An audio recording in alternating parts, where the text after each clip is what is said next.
Hey YouTube, so I'm driving by a sunflower field that I have driven by for pretty much most of my whole life.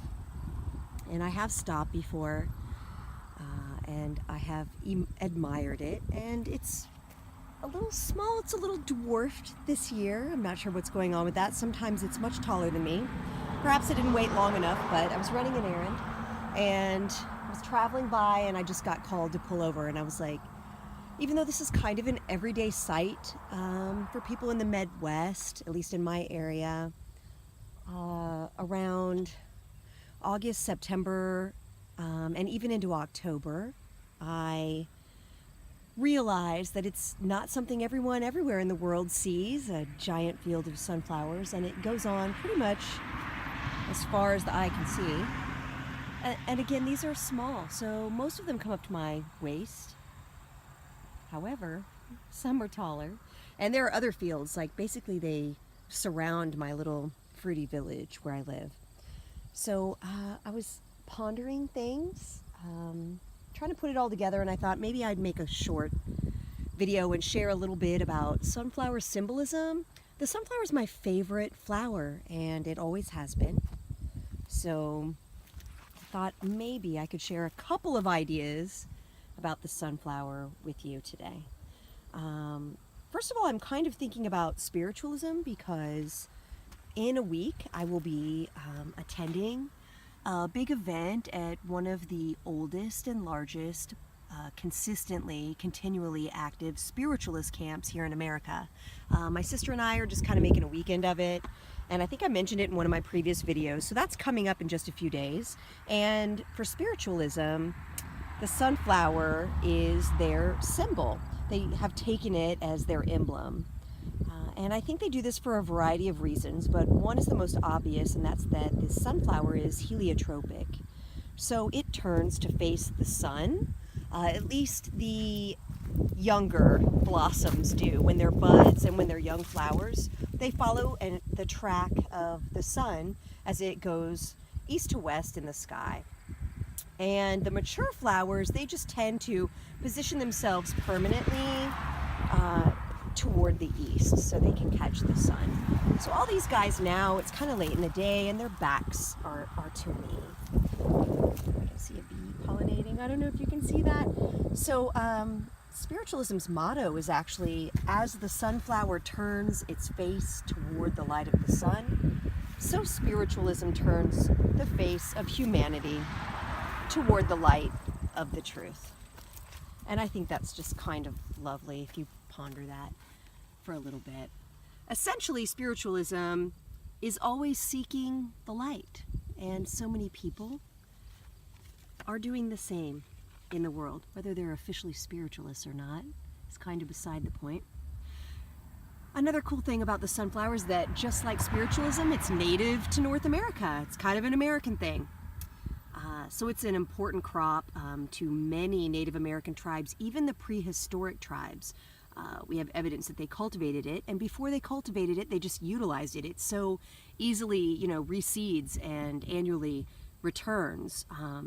So in this area, you can think about tribes like the Fort Ancient culture. That's a really good example. They used it in their oils for cooking and cosmetics, self-care. Their petals they used for purple and pale yellow dyes. The seeds were nourishing. They were also used, I think, symbolically. Some tribes equated the sunflower with courage, and warriors brought sunflower cakes into battle. Hunters were known in some tribes to sprinkle themselves in sunflower powder to get their nerve up and to kind of reinforce their spirits. In modern times, they've started to refer to the sunflower as the fourth sister. So if you're aware that the three sisters in Native American tradition are all planted together, and they are beans and corn and squash, then it's not hard to imagine the sunflower being nearby in all these things. It can cleanse the land. In fact, it can purify land that has been a bit tainted. It's a little out of balance. It's a beautiful butterfly. I don't know if it's going to show up. Sunflowers are long associated with not just life as life force and being associated with the sun and the energy and that beautiful bright bold yellow color, but also the dead.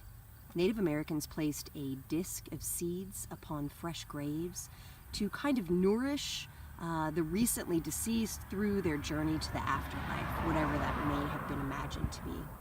Some believe the dead are attracted to sunflowers.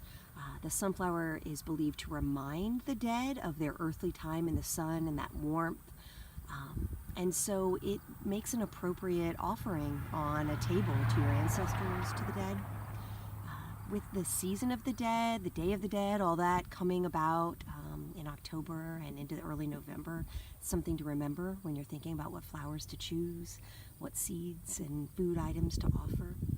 Aztec priestesses in the temples of the sun wore crowns of sunflowers and gave offerings of sunflowers. And we know that the Spanish found many sunflowers that had been recreated or wrought in gold throughout these temples. And like the Aztecs, the Inca also used them to symbolize their sun god. There are elemental associations. Officially, obviously, it's fire. It's a fire element, the sunflower. However, if I think about it, it's really not hard to realize that water and earth are also strong elemental properties with the sunflower.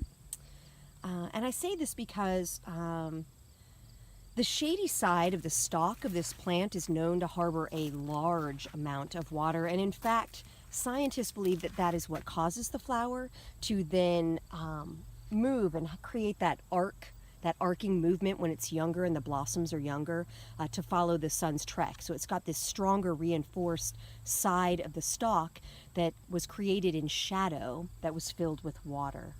So water represents emotions, of course, insight, intuition, divination. And the fire element, most people know this, it's associated with purification, with cleansing, energy, force, and rejuvenation. And I don't think I'm stretching it too much to say that it's also strongly associated with the earth. You think about all these little earthy animals that rely upon the sunflower seeds. We could even go to air as well, because so many birds eat the seeds as well. It's not just squirrels and chipmunks and deer, but the earth association would be stability. It would also represent decay, animal instincts, comfort, etc. Natural homeopathic health practices recognize, and this is scientifically supported, that sunflower seeds, just the seeds alone, represent an improvement in heart health. They also improve cholesterol. They are moisturizing to the skin and to the hair. Sunflower seeds, a consistent diet of those, throwing them into your salad or however you want to do it, lowers blood pressure, combats arthritis, prevents asthma and osteoporosis. It is well known to boost the mood, and the sunflower is in many cultures a symbol of joy. In China, it has become a symbol of longevity. So these things make sense, they all work together. It's proven in some studies to be a cancer preventative. It strengthens bone health, improves skin health, it is aiding in diabetic and digestive health. It's associated with stress reduction, and it speeds up cell production.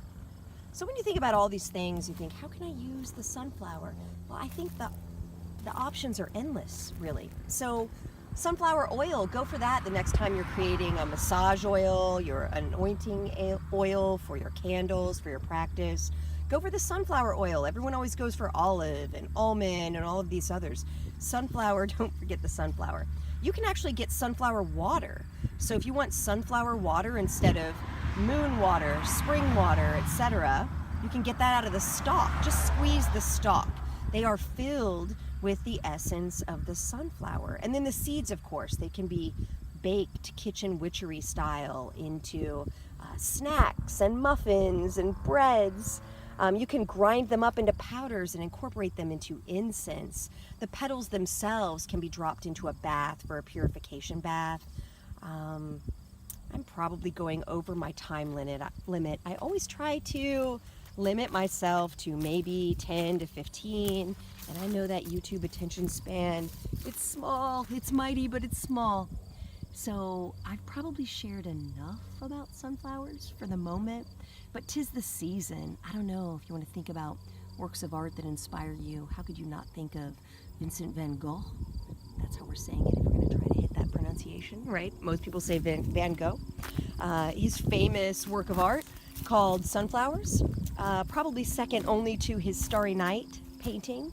I don't think it's any accident that he's an emotional expressionist, and the sunflower is very expressionistic. And I guess I'll leave you with this thought. I think the sunflower is kind of anthropomorphic. I think that you don't need a dolly or a poppet, a voodoo doll, anything like that.